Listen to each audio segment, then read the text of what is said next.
সকালে ঘুমিয়ে আছি। এমন সময় মনে হলো আমার খাট কাঁপছে। আমি তো মনে করেছি ভূমিকম্প হচ্ছে। আমি পালানোর চিন্তা করছি।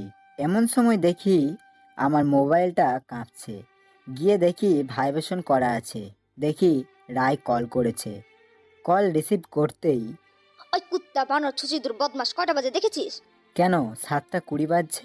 কয়টা বাজে আবার? কুত্তা এখন 9:30 বাজে, তাড়াতাড়ি ভার্সিটিতে আয়, আমি গেলাম। আচ্ছা আমি আসছি, তুই যা। এবার ফ্রেশ হতে চলে গেলাম। যেতে যেতে আপনাদের আমার পরিচয়টা দিয়ে দিই। আমি আরিয়ান, মা বাবার একমাত্র ছেলে। আমার বাবা একজন ব্যবসায়ী আর মা গৃহবধূ। আর এতক্ষণ যার সাথে কথা বললাম সে আমার বেস্ট ফ্রেন্ড রাই। আমাদের বন্ধুত্ব সেই স্কুল লাইফ থেকে। যাই হোক, আপনাদের পরিচয় দিতে দিতে নাস্তা টেবিলে চলে এসেছি। মা, তাড়াতাড়ি নাস্তা দাও, আমার অনেক দেরি হয়ে গেছে। সেই কোন সকাল থেকে তোকে ডাকা হচ্ছে, তোর ওঠার কোনো নাম গন্ধই নাই, আর এখন বলছিস দেরি হয়ে গেছে। আমি আর কোনো কথা না বাড়িয়ে নাস্তা করে ভার্সিটির দিকে রওনা দিলাম। গিয়ে দেখি রায় বসে আছে। ওর সাথে কিছু কথা বলে ক্লাসে চলে গেলাম। এভাবে চলতে থাকে আমাদের বন্ধুত্ব। আর এইভাবেই কেটে গেল 1 বছর। আমি রায়কে অনেক ভালোবাসি, সেই স্কুল লাইফ থেকে।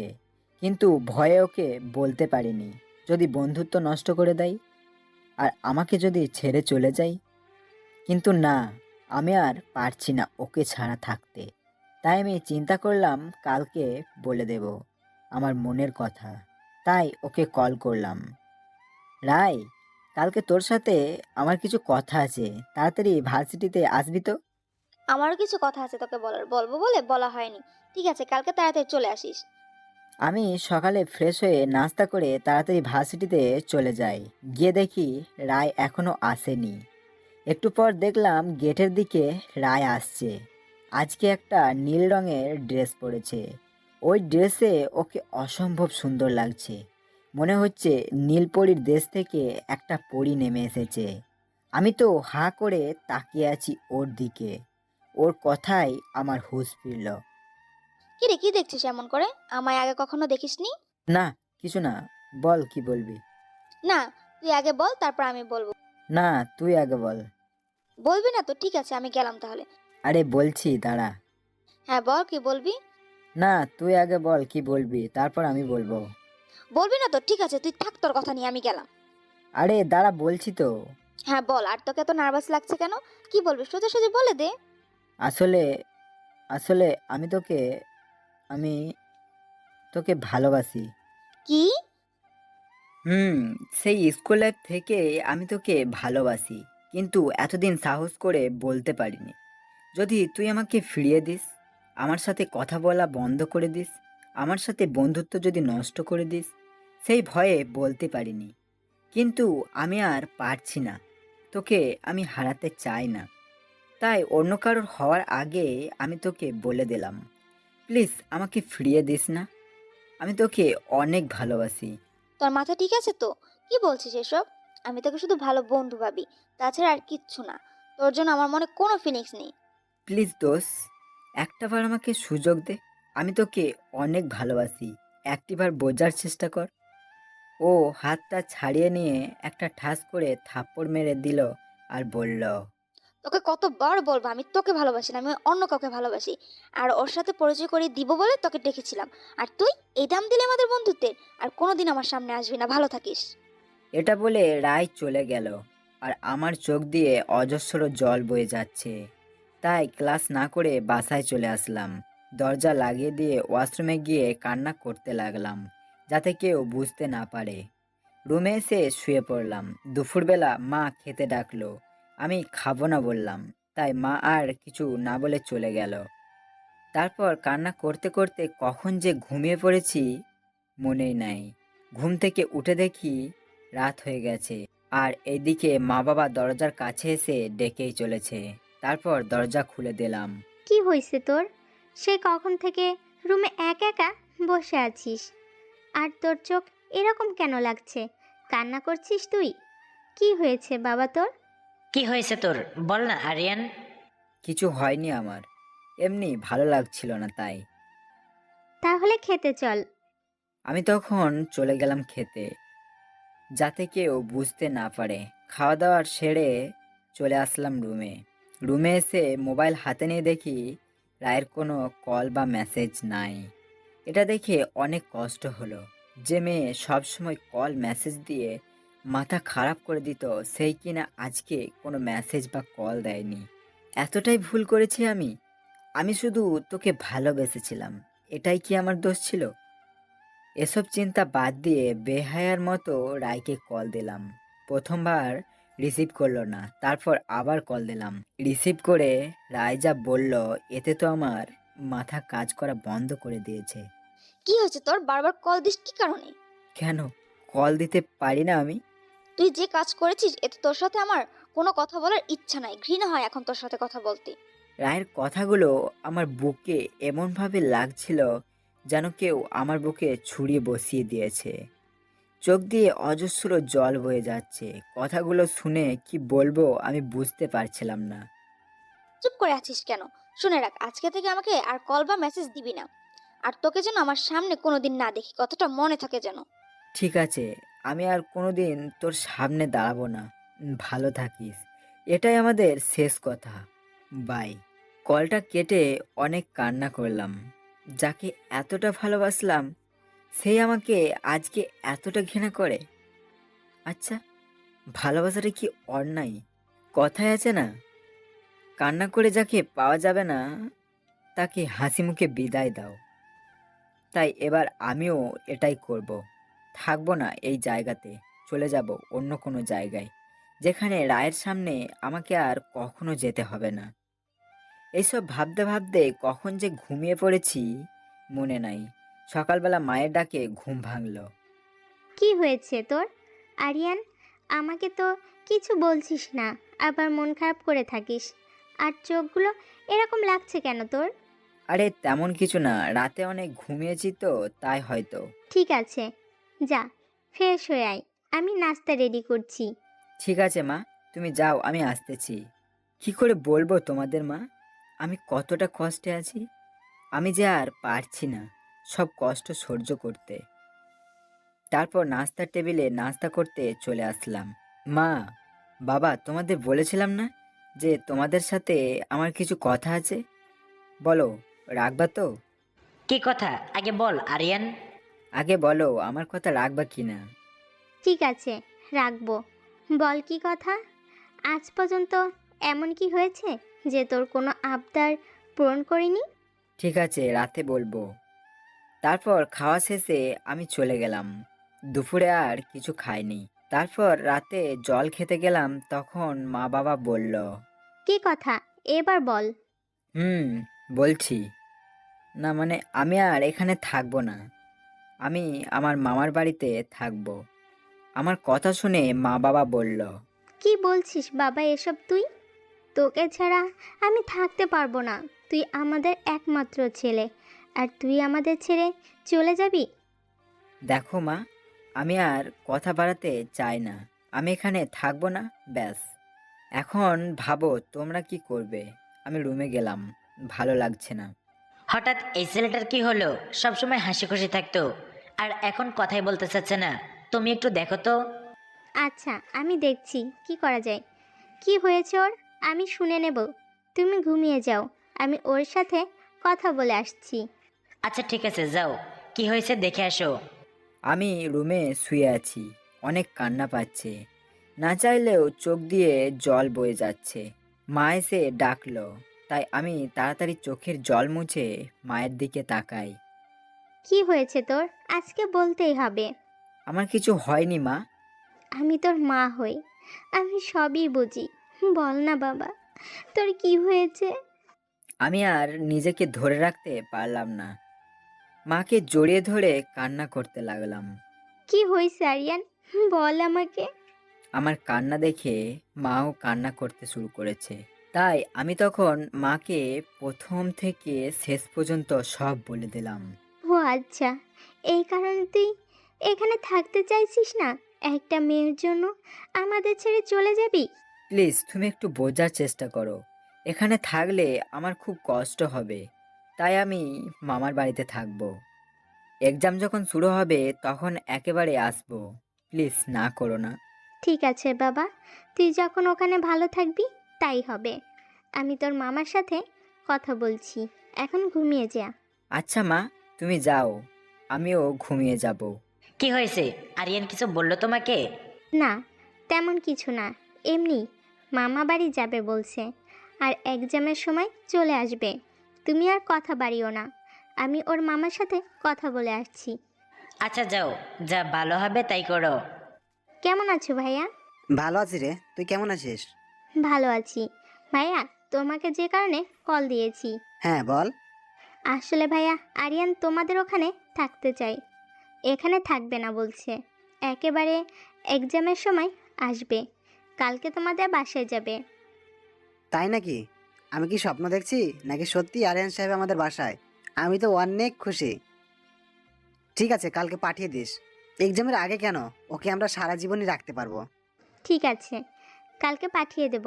রাখছি তাহলে ভাইয়া। আচ্ছা ঠিক আছে, ভালো থাকিস। তারপর মা এসে বলল, তোর মামার সাথে কথা বললাম, কাল সকালেই চলে যাস। আচ্ছা মা, কালকে চলে যাব।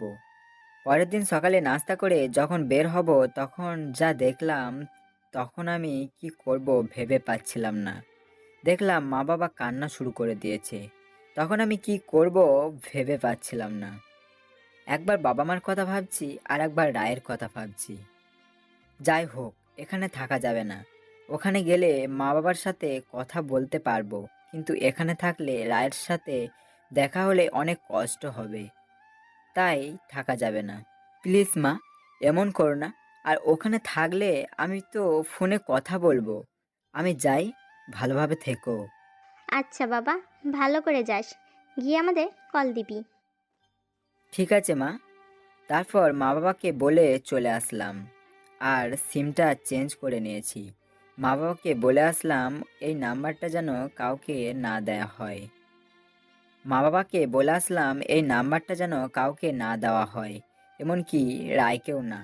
আর কেউ যেন জানতে না পারে আমি কোথায় যাচ্ছি। এই বলে চলে আসলাম।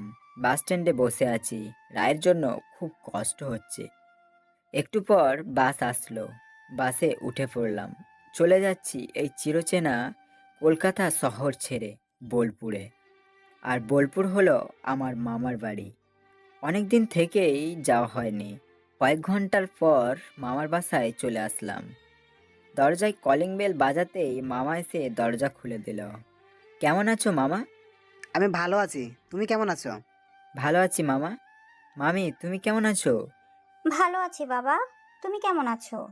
আচ্ছা, অনেক দূর থেকে এসেছো, যাও রুমে গিয়ে ফ্রেশ হয়ে বিশ্রাম করো। আচ্ছা মামি, ছায়া কোথায়? ওকে তো দেখছি না। ও তো কলেজে গেছে, চলে আসবে আর কিছুক্ষণ পর। আচ্ছা মামি, ঠিক আছে, আমি রুমে গেলাম। এই বলে রুমে আসতে লাগলাম। আস্তে আস্তে আপনাদের পরিচয়টা দিয়ে দিই। এতক্ষণ যার সাথে কথা বললাম তারা হলো আমার মামা মামি, আর ছায়া হলো আমার মামাতো বোন। ইন্টার সেকেন্ড ইয়ারে পড়ে। ও আমার ছোট হলেও বন্ধুর মতো চলে, সব কিছু শেয়ার করি। যাই হোক, বাকিটা গল্পে বুঝতে পারবেন। এবার ফ্রেশ হয়ে রুমে শুয়ে আছি, এমন সময় ভাইয়া তুই কতদিন পর আসলি? কেমন আছিস? আর কখন আসলি? একটু থাম, একসাথে এত প্রশ্ন করলে কিভাবে উত্তর দেব? আচ্ছা ঠিক আছে, কেমন আছিস তুই? ভালো, তুই কেমন আছিস? হ্যাঁ ভালো আছি, কিন্তু তোকে দেখে তো ভালো মনে হচ্ছে না। কি হয়েছে বল। না, আমাকেও বলা যাবে না? তারপর যা হয়েছে সব বলে দিলাম ওকে। আর ও আগে থেকেই জানতো রায়ের ব্যাপারে, তাই আর ওর কাছে লুকালাম না। মন খারাপ করিস না ভাইয়া, তোর ভালোবাসা সত্যি হলে অবশ্যই ওকে পাবি। এই নিয়ে মন খারাপ করে থাকিস না। হ্যাঁ, আর মন খারাপ করব না। আচ্ছা, আমার ওই বন্ধুগুলোর কি খবর? অনেক দিন ধরে কথা হয় না। কি আর বলবো, সারাদিন দোকানে বসে থাকে। ও আচ্ছা, ওদের সাথে বিকালে দেখা করতে হবে। ঠিক আছে, তুই এখন যা, আমি এখন বিশ্রাম করব। তখন ছায়া চলে গেল। দুপুরে মামি খেতে ডাকলো। খেয়ে দিয়ে রুমে চলে আসলাম। রুমে এসে ঘুমিয়ে গেলাম। ঘুম থেকে উঠে ফ্রেশ হয়ে বন্ধুর সাথে দেখা করতে গেলাম। গিয়ে দেখি শালা তিনজন বসে আছে। আমাকে দেখে দৌড়ে এসে জড়িয়ে ধরে বলল, মামা তুই কতদিন পর এলি মামা? আমাদের কথা মনে পড়ে বুঝি তোর? তোদেরকে খুব মিস করেছি রে, খুব মনে পড়েছে।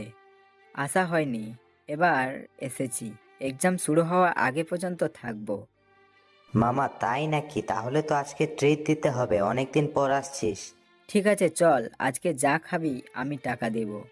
তোদের আজকে চিকেন বিরিয়ানি খাওয়াবো। সত্যি মামা? আচ্ছা তাহলে চল। তারপর আমরা একটা রেস্টুরেন্টে চলে গেলাম। আপনাদের এবার এদের পরিচয় দিয়ে দিই। এরা হলো আমার বন্ধু নেহাল, রবি আর ঈশান। রেস্টুরেন্টে গিয়ে তাদের খাওয়ার বিল দিয়ে চলে আসলাম। তারপর আরও কিছুক্ষণ আড্ডা দিয়ে চলে আসলাম বাড়িতে। এসে মামা মামির সাথে কথা বলে রুমে গিয়ে একটু পড়তে বসলাম। কিছুক্ষণ পর মামি খেতে ডাকলো। খেয়ে কিছুক্ষণ টিভি দেখে রুমে চলে আসলাম। শুয়ে আছি, একসময় ছায়া আমার রুমে আসলো। কি রে, কি করছিস ভাইয়া? কিছু না, কিছুক্ষণ পরে ঘুমিয়ে যাব। আচ্ছা ভাইয়া, ঠিক আছে, আমি যাই। Good night. আচ্ছা গুড নাইট। তারপর কিছুক্ষণ পরে শুয়ে পড়লাম। রায়ের কথা খুব মনে পড়ছে, খুব কষ্ট হচ্ছে আজ ওর জন্য। কি আর করব, ও আমার মনে ছিল কিন্তু ভাগ্যে ছিল না হয়তো। এসব ভাবতে ভাবতে কখন যে ঘুমিয়ে গেছি জানি না। এদিকে রায়ের কথা, ওর বিএফ রোহিত কল করেছে। হাই জানু, কেমন আছো? ভালো আছি, তুমি? ও তাই? আচ্ছা, তুমি বলেছিলে না কালকে তোমার ওই বেস্ট ফ্রেন্ডের সাথে দেখা করাবে, করাওনি কেন? দিলা তো মেজাজটা খারাপ করে ওই অমানুষের কথা বলে। ওর কথা শুনলে আমার সব কিছু জ্বলে যায়। কেন, কি হয়েছে আবার? ও তো তোমার বেস্ট ফ্রেন্ড, তাহলে এরকম করছো কেন? ওর সাহস কত বড়, আমাকে প্রপোজ করে, বলে কিনা আমাকে ভালোবাসে। তুমি বলো, তোমাকে ছেড়ে আমি ওকে ভালোবাসবো? কি বলো, তোমাকে প্রপোজ করেছে? হ্যাঁ, ওর সাথে বন্ধুত্ব নষ্ট করে দিয়েছি। বলেছি আমার সামনে যেন না আসে, লজ্জা থাকলে আমার সামনে আসবে না। হ্যাঁ, ভালো করেছো। যাক, শেষ পর্যন্ত আপদ বিদায় হয়েছে, না হলে প্রবলেমে পড়তে হতো। মনে মনে কথাটা বলল। আচ্ছা রাখছি, ঘুমাবো আমি। গুড নাইট বাবু। আচ্ছা বাবু, গুড নাইট, কালকে দেখা হচ্ছে, বাই। এদিকে আমি সকালবেলা ঘুমিয়ে আছি, অনেক বেলা হয়ে গেছে। ছায়া এসে এমন কাজ করেছে তা দেখে তো আমার মেজাজ খারাপ হয়ে গেছে। এক বালতি জল এনে আমার গায়ে ঢেলে দিয়েছে। এটা কি করলি, সকালবেলা ভিজিয়ে দিলি? তো কি করব? সেই কখন থেকে ডেকে যাচ্ছি, তুই তো উঠছিস না, তাই জল দিয়ে দিয়েছি। আর তোর জন্য কখন থেকে মা বাবা বসে আছে, নাস্তা করবে তাই। আচ্ছা তুই যা, আমি তাড়াতাড়ি ফ্রেশ হয়ে আসছি। ফ্রেশ হয়ে মোবাইল হাতে নিয়ে দেখি মা 10 বার কল দিয়েছে। আমি তো আজকে শেষ, তাই তাড়াতাড়ি মাকে কল দিলাম। হ্যালো, হ্যালো মা, কেমন আছো? কালকে থেকে একবারও কল করেছিস নাকি একদিনেই ভুলে গেলি? তোর জন্য কত চিন্তা হচ্ছিল জানিস? দেখছি মা রেগে গেছে, তাই শান্ত হয়ে বললাম, মা কালকে এসে টায়ার্ড হয়ে পড়েছিলাম তো, তাই ঘুমিয়ে পড়েছিলাম। সরি মা, আর কখনো করব না, কান ধরছি। হয়েছে, আর অভিনয় করতে হবে না। কেমন আছিস তুই? ভালো আছি মা, তুমি কেমন আছো? আর বাবা কেমন আছে? এই নে, তোর বাবার সাথে কথা বল। কিরে আরিয়ান, একদিনেই ভুলে গেলি? একটাবার কল করার প্রয়োজন মনে করলি না? সরি বাবা, কেমন আছো তুমি? ভালো আছি বাবা, তুই কেমন আছিস? ভালো আছি বাবা। নাস্তা করেছিস? না করিনি, এখন করব। আচ্ছা বাবা, পরে কথা বলবো। মামি ছায়া আমার জন্য নাস্তা টেবিলে ওয়েট করছে। আচ্ছা, ভালো থাকিস, আর পড়াশোনাটা ভালো করে করিস। বাবা। তারপর এসে নাস্তার টেবিলে বসে, গুড মর্নিং মামা, গুড মর্নিং মামি। Good morning. এখন তাড়াতাড়ি নাস্তা করে নাও, অনেক বেলা হয়ে গেছে। মামা। তারপর নাস্তা করে রুমে চলে আসলাম। এসে শুয়ে আছি, এমন সময় ছায়া রুমের ভেতর আসলো। কিরে, কি ব্যাপার, কিছু বলবি? ভাইয়া, অনেকদিন পর তো আসলি, আজকে একটু ঘুরতে নিয়ে যাবি? আর গেলে তোর মনটাও ভালো হবে। আচ্ছা ঠিক আছে, বিকালে বলিস, যাব ঘুরতে। সত্যি বলছিস ভাইয়া? আমার তো বিশ্বাসই হচ্ছে না। ঠিক আছে ভাইয়া, বিকালে আমি তোকে বলবো। আমি এখন কলেজ গেলাম, বাই। হুম। তারপর ঘুমিয়ে গেলাম। দুপুরবেলা মামি খেতে ডাকলো। খেয়ে দিয়ে ঘরে এসে মোবাইলে গেম খেলতে লাগলাম। তখন নেহাল কল করলো। মামা কই তুই? আজকে আসবি না? হ্যাঁ যাব, তবে এখন না, সন্ধ্যার পরে যাব। আজকে ছায়াকে নিয়ে একটু ঘুরতে যাব। ঠিক আছে মামা, তাহলে সন্ধ্যার পরে দোকানে চলে আসিস, আমরা ওখানে থাকবো। হুম। তারপর ছায়াকে নিয়ে ঘুরতে গেলাম একটা পার্কে। দুজনে বসে আছি। ও শুধু কথা বলছে, আমি শুধু শুনে যাচ্ছি। তারপর ছায়া আবার বলল, ভাইয়া সেই কখন থেকে আমি শুধু কথা বলে যাচ্ছি, তুই চুপ করে আছিস কেন? কই, আমি চুপ করে আছি কোথায়? আমি তো কথা বলছি তো। বল না, কি বলবি? আমি বুঝতে পারছি তোর মনের কষ্ট, কিন্তু দেখবি ভাইয়া, একদিন না একদিন রায় আপু তোর ভালোবাসা বুঝবে, সেদিন তোর কাছে ভালোবাসা ভিক্ষে চাইবে, আমি বলে দিলাম, দেখিস। আমি ওর দিকে তাকিয়ে মুচকি এসে বললাম, জানি না রে কি হবে, তবে রায়কে আমি খুব ভালোবাসি। ওর কথা ছাড়া কিছুই ভাবতে পারছি না। ভাইয়া চল এখান থেকে, কেন, আর থাকবি না? বাইরে চল, আজকে ফুচকা খাবো। খাবি ভাইয়া প্লিজ? আরে এভাবে বলছিস কেন? তুই আমার বোন, তোকে খাওয়াবো না তো কাকে খাওয়াবো বল? তারপর দুজনে চলে আসলাম ফুচকার দোকানে। এসে 2 প্লেট ফুচকা অর্ডার দিলাম। ছায়ার প্লেটে একটু বেশি ঝাল দিতে বলল, আর আমি ঝাল খেতে পারি না বলে ঝাল দিতে বারণ করলাম। তারপর যখনই মুখে দিয়েছি, কি ঝাল রে বাবা, এত কম ঝাল দিলাম, তাও মনে হচ্ছে মুখ জ্বলে যাচ্ছে। আর এদিকে দেখছি ছায়া খেয়েই যাচ্ছে, মনে হচ্ছে কোনো ঝালই নাই। তারপর ছায়া 1 প্লেট ফুচকা খাওয়ার পর আরেক প্লেট অর্ডার করলো আর আমাকে বলল, ভাইয়া তুই আর নিবি? এটাই খেতে পাচ্ছি না, আবার নেব? তুই যত খুশি খা, আমি আর খাবো না। তারপর দুজনে ফুচকা খেয়ে বিল দিয়ে একটা রিক্সা নিয়ে বাসায় চলে আসলাম। এসে রুমে গিয়ে ফ্রেশ হয়ে শুয়ে পড়লাম। কিছুক্ষণ পর নেহাল কল করলো। কিরে মামা কই তুই? তাড়াতাড়ি আয়, আমরা বসে আছি দোকানে। আচ্ছা আসছি, তোরা থাক ওখানে। হুম, আয়। তারপর চলে গেলাম বন্ধুদের সাথে দেখা করতে। ওদের সাথে কিছুক্ষণ আড্ডা দিয়ে চলে আসলাম। বাসায় এসে দেখি মামি ছায়া টিভি দেখছে, তাই আমিও গিয়ে ওদের সাথে যোগ দিলাম। কিছুক্ষণ আড্ডা করে রুমে চলে আসলাম। কিছুক্ষণ পর মামি খেতে ডাকলো। খেয়ে চলে আসলাম আমার রুমে। এসে পড়ার টেবিলে পড়তে বসলাম। রাত 11:30 পর্যন্ত পড়ে শুয়ে পড়লাম। সারাদিন রায়ের কথা ভুলে থাকতে পারলেও রাতে ওর কথা অনেক মনে পড়ে। ওর সাথে কাটানোর সময়গুলো অনেক কষ্ট দেয়, কিন্তু কি করার, ও তো আমার ভাগ্যে নাই। এসব ভাবতে ভাবতে কখন যে ঘুমিয়ে পড়েছি নিজেই জানি না। এদিকে রায়। আমি মনে হয় আরিনের সাথে একটু বেশি খারাপ ব্যবহার করে ফেলেছি। আমি তো তাকে ভালোবাসি না, তাহলে কেন ওর জন্য আমার কষ্ট হচ্ছে? তাহলে কি আমি ওকে ভালোবাসি? না, এখন এসব কি ভাবছি? আমি তো রোহিতকে ভালোবাসি, আর ও আমাকে অনেক ভালোবাসে। তাহলে আরিয়ানের জন্য আমার কেন কষ্ট হচ্ছে? কি কারণ, কিছুই তো বুঝতে পারছি না। ওর সাথে এমন ব্যবহার করা হয়তো আমার ঠিক হয়নি। ও তোর মনের কথাই বলেছে, আর এটা তো কোনো ভুল না। না, আর পারছি না। এসব ভাবতে ভাবতে রায় ঘুমিয়ে গেছে। তারপর সকালে আমাকে ছায়া ঘুম থেকে ডাক দিল। তারপর আমি ফ্রেশ হয়ে বাবা মায়ের সাথে কথা বলে নাস্তা করতে চলে গেলাম। তারপর মামা মামির সাথে কিছুক্ষণ কথা বলে রুমে চলে আসলাম। এইভাবে মামা মামি ছায়া বন্ধু বান্ধবকে নিয়ে ভালোই দিন চলে যাচ্ছিল। এভাবে কেটে গেল আরও 6-7টা মাস। এখন আর রায়ের কথা মনে পড়ে না। মনে পড়ে না সেটা না, পড়ে, তবে আগের মতো না। কারণ এখন রায়ের প্রতি ভালোবাসার চেয়ে অভিমান আর রাগ বেশি হয়ে গেছে। ওর প্রতি জমে আছে পাহাড় পরিমাণ অভিমান, যেখানে ভালোবাসা দেখা যাবে না। তারপর দুপুরে যখন খেতে বসলাম তখন মামা বলল, আরিয়ান, ছায়াকে নিয়ে একটু শপিং করতে যাও তো। ওর নাকি কি লাগবে, আমাকে তো অফিস যেতে হবে, তাই সময় নাই। একটু নিয়ে যাও শপিং করতে। ঠিক আছে মামা, আমি ওকে নিয়ে বিকালে শপিং করে নিয়ে আসবো। তারপর বিকালে ছায়াকে নিয়ে চলে গেলাম শপিং করতে। ওর জন্য জামা কিনলো। আমার জন্য কিছু কিনলাম। তারপর একটা রেস্টুরেন্টে গিয়ে খেয়ে বাসায় চলে আসলাম। এসে দেখি মামি বসে টিভি দেখছে। তারপর আমি আর ছায়া শপিং ব্যাগগুলো রেখে মামির সাথে টিভি দেখতে লাগলাম। কিছুক্ষণ আড্ডা দিয়ে শপিং ব্যাগ নিয়ে চলে আসলাম আর বলে আসলাম রাতে কিছু খাবো না, বাইরে থেকে খেয়ে এসেছি।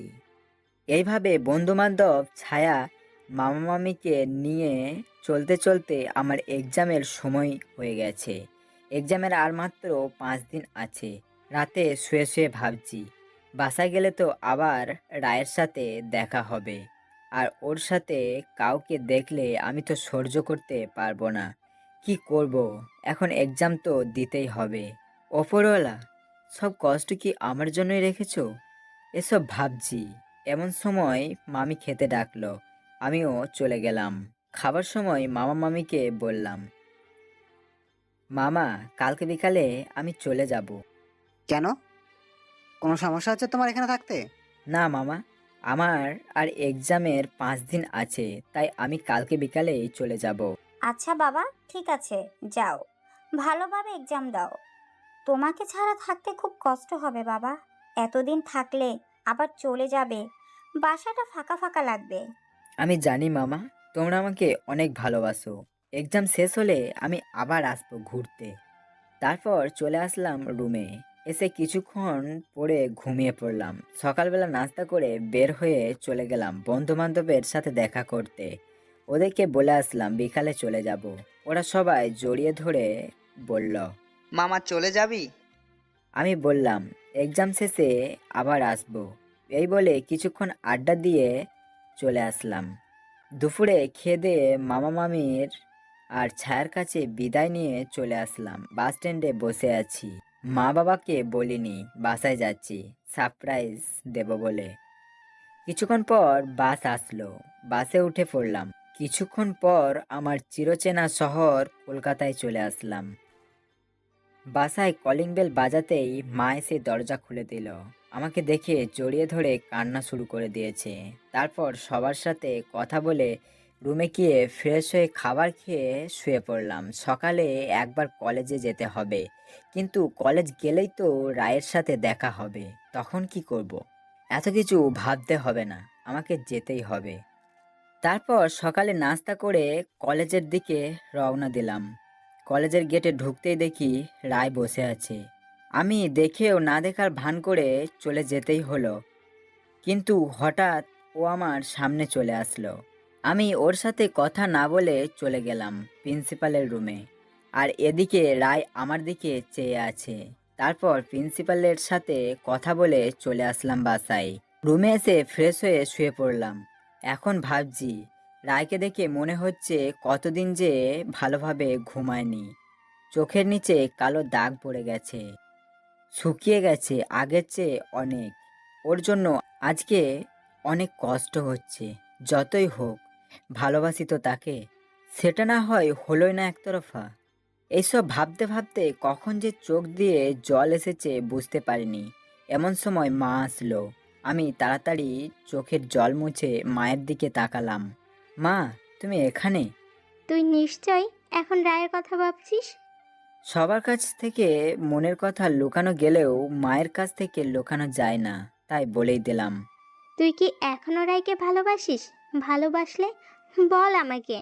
না মা, রায় যাকে নিয়ে খুশি আছে তাকে নিয়ে থাক। ও খুশি থাকলে আমি খুশি। আচ্ছা, তাহলে খেতে আই। আমি খাবার রেডি করছি। আজকে অনেক দিন পর একসাথে খাবো। তাড়াতাড়ি চলে আয়। আচ্ছা তুমি যাও, আমি আসছি। তারপর চলে গেলাম খেতে। খেয়ে চলে আসলাম রুমে। কিছুক্ষণ গেম খেলে ঘুমিয়ে গেলাম। তারপর বিকালে বন্ধুদের সাথে আড্ডা দিয়ে বাসায় চলে আসলাম। কিছুক্ষণ পরে মা খেতে ডাকলো। তারপর সবাই ডিনার করে আমি চলে আসলাম আমার রুমে। এভাবে কেটে গেল কয়েকদিন। আজকে আমার এক্সাম, তাই কলেজে গেলাম। কলেজে গিয়ে রায়ের সাথে দেখা। আমি না চাইলেও ওর সাথে দেখা হয়ে যায়। ও আমার সাথে কথা বলতে চাইলেও আমি বলতে দিইনি। ওকে আমি এড়িয়ে চলে আসলাম আমার ক্লাসরুমে। আবার এক্সাম শেষ হয়ে গেলে বাসায় চলে আসলাম। এইভাবে সব এক্সাম শেষ হয়ে এলো। আজকে আমার শেষ এক্সাম, তাই এক্সাম দিয়ে আমাদের ভার্সিটির পুকুর পাড়ে বসে আছি। এ সময় কেউ তেমন আসে না। এমন সময় মনে হলো পেছনে কেউ আছে। পেছনে ঘুরতেই যা হলো, আমি তো থ হয়ে দাঁড়িয়ে আছি। রাই ওর ঠোঁট আমার ঠোঁট এক করে দিয়েছে। আমি চেষ্টা করেও ছাড়াতে পারছি না। যদিও ভালোই লাগছিল, লাইফে প্রথম কিস, তাও আবার ভালোবাসার মানুষের কাছ থেকে। আহ, কি শান্তি! কিছুক্ষণ পর ছেড়ে দিল। দুজনেই হাঁপাচ্ছি। যদিও মনে মনে আমি খুব খুশি। সেটা রায়কে না বুঝতে দিয়ে দিলাম একটা কষে থাপ্পড়। কি পেয়েছিস তুই? এসব কি করছিস? তোর যা যখন মন হবে তখন তাই করবি? কালকে রোহিত, আজকে আমি, এসব করে কি প্রমাণ করতে চাইছিস তুই? আর তুই বলেছিলি না আমি যেন তোর সামনে না আসি? তাহলে তুই কেন বারবার আমার সামনে চলে আসছিস? কি চাইছিস তুই, দয়া করে বল। দেখ আরিয়ান, তুই আমাকে ক্ষমা করে দে।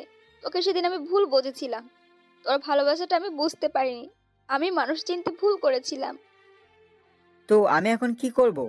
আমাকে তুই ক্ষমা করে দে। আমি তোকে অনেক ভালোবাসি রে। সেই দিন তোর ভালোবাসাটা ফিল করতে পারিনি। তুই চলে যাওয়ার পর অনেক কিছুই ঘটে গেছে আমার জীবনে। তোকে সেটা আজ শুনতে হবে, কিন্তু প্লিজ না করিস না। এটা শুনে যা শাস্তি দিবি তাই আমি মাথা পেতে নেব। প্লিজ আমাকে ছেড়ে যাস না। তোকে অনেক ভালোবেসে ফেলেছি। যদিও কথাগুলো শুনে মনে মনে খুব খুশি মনে হচ্ছে। একটা লুঙ্গি ড্যান্স দিই। থাক, এখন দেব না। ভার্সিটিতে অনেক ছেলে মেয়ে আছে তো, আগে তার কথাগুলো শুনি, তাই না? কি বলেন আপনারা? তাহলে শুনবো? শুনি তাহলে। আচ্ছা বল, কি বলবি? তোকে এইভাবে বলার পর কেন জানি না অনেক কষ্ট হতো। কি কারণে কষ্ট হতো সেটা বুঝতাম না, কিন্তু এখন বুঝি আমি তোকে কতটা ভালোবাসি। রোহিতের সাথে আমার সম্পর্ক ভালোই চলছিল 6 মাস পর্যন্ত, কিন্তু একদিন সে আমায় বলে। আচ্ছা, আমি তোমাকে তো বিয়ে করব, কিন্তু একটা কথা বলবো তোমায়। কি কথা বলো? এমন কোনো কথা আছে যা শুনিনি তোমার? আমি তোমার সাথে রুম ডেট করতে চাই। রোহিত, কি বলছে এসব? তোমার মাথা ঠিক আছে তো? বিয়ের আগে আমি এসব করতে পারবো না। ও, তাহলে তুমি আমাকে বিশ্বাস করো না, ভালোবাসো না, তাই রাজি হচ্ছ না। ঠিক আছে, বাই, ভালো থেকো। রোহিত প্লিজ আমার কথা শোনো। আমি তোমাকে অনেক ভালোবাসি, আর এটা তো বিয়ের পরও করা যাবে। তবে কেন এখন জোর করছো?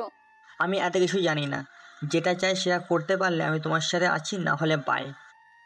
কি করবো এখন? রোহিতকে কি করে বোঝাবো?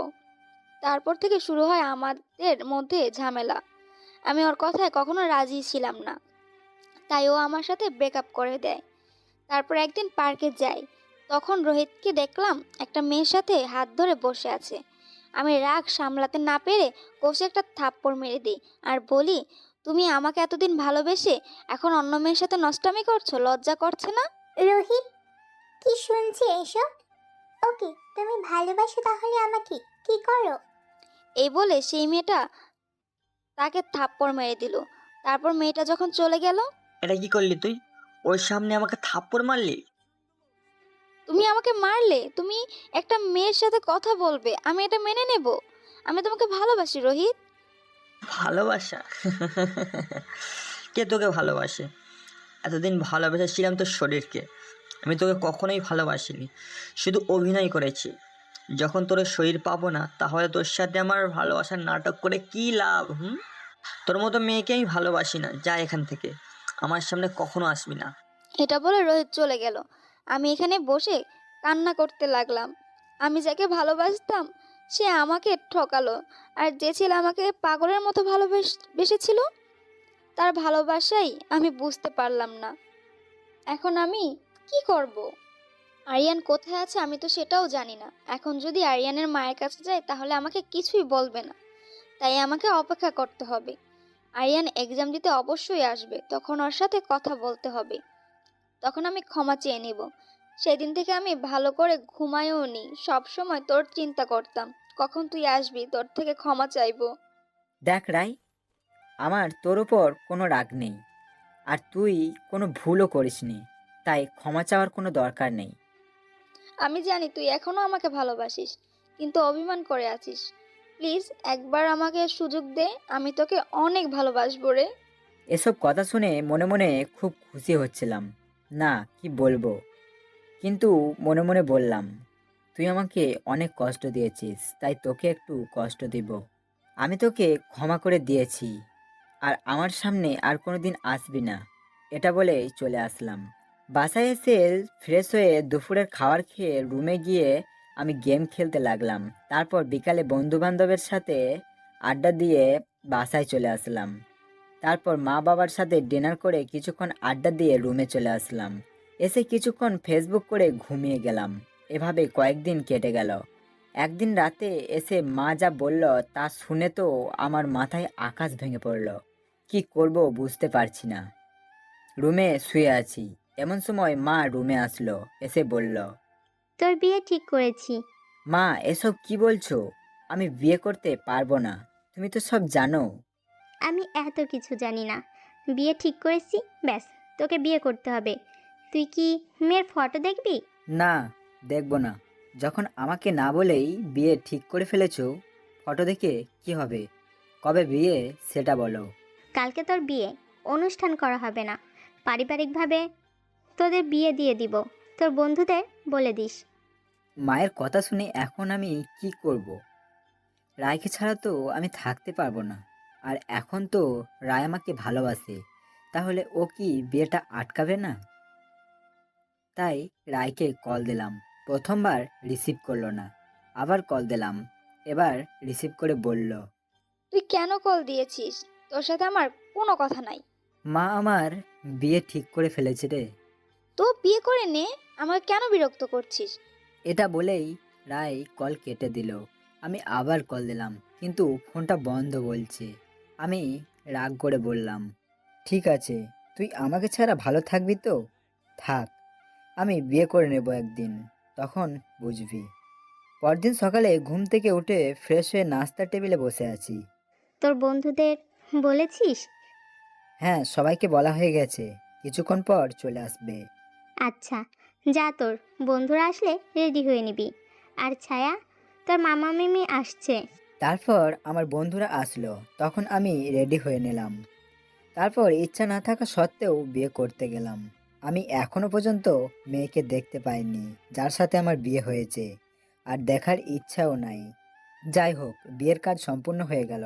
নতুন বউকে নিয়ে বাসায় চলে আসলাম। আজকে আমার বাসর রাত। রাত 11:15 বাজে। বন্ধুদের সাথে ছাদে আড্ডা দিচ্ছি। বাসর ঘরে যাওয়ার কোনো ইচ্ছাই নাই। কত স্বপ্ন ছিল রায়কে নিয়ে। কিছুক্ষণ পর ছায়া এসে বলল, ভাইয়া এখানে আর কতক্ষণ থাকবে? ভাবি ঘরে একা একা আছে, চলো। তারপর বন্ধুরা জোর করে পাঠিয়ে দিল আর বলল, মামা বিড়ালটা মারিস তাহলে আজকে। এখন আপনারাই বলেন, এত রাতে আমি বিড়াল কোথায় পাবো?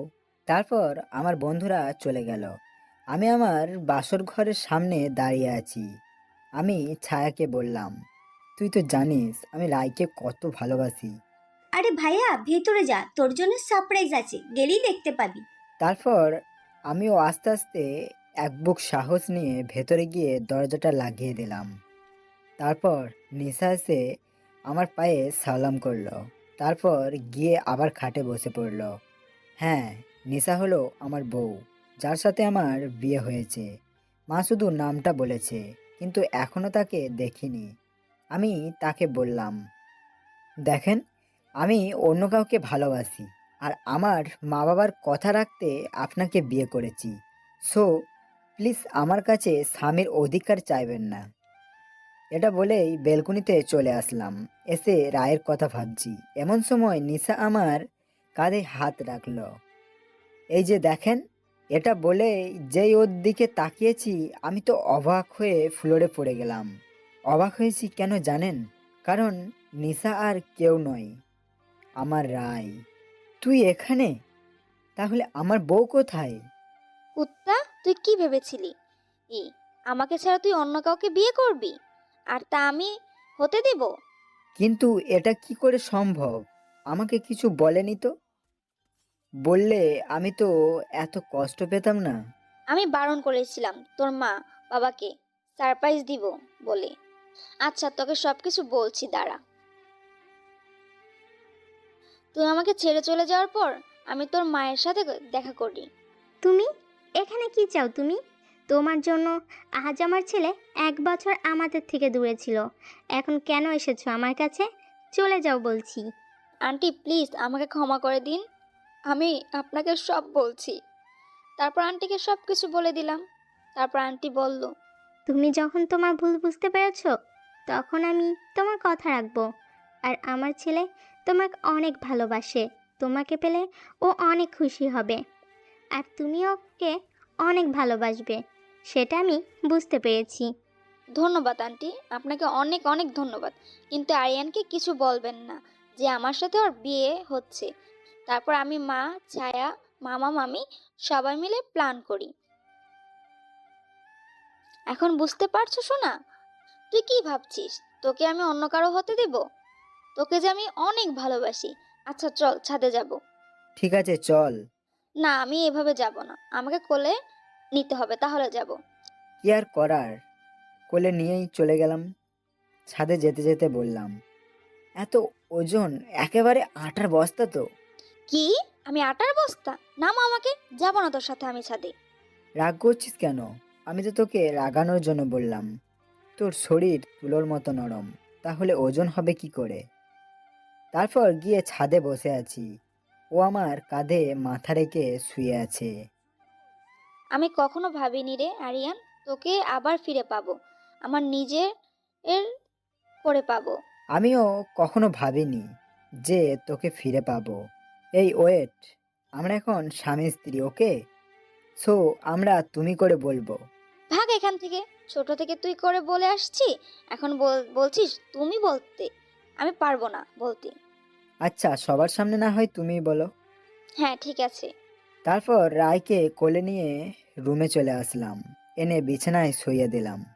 তারপর দুজনের 4 ঠোঁট এক করে দিলাম। কিছুক্ষণ পর রায় বলল, এই ওয়েট ওয়েট ওয়েট, আবার কি হলো? তোর গল্পের পাঠক পাঠিকাদের যেতে বল, নাকি সবার সামনে এসব করবি? ও আচ্ছা, আপনারা এখনো যাননি? আচ্ছা আছেন যখন, আপনাদের কিছু কথা বলি। ভালোবাসা কখনো চেহারা দেখে হয় না, মন দেখে হয়। আর যে আপনাকে মন থেকে ভালোবাসবে, সে কখনোই আপনাকে কুপ্রস্তাব দেবে না। সবসময় আপনাকে প্রকৃত ভালোবাসা দিয়ে আগলে রাখবে।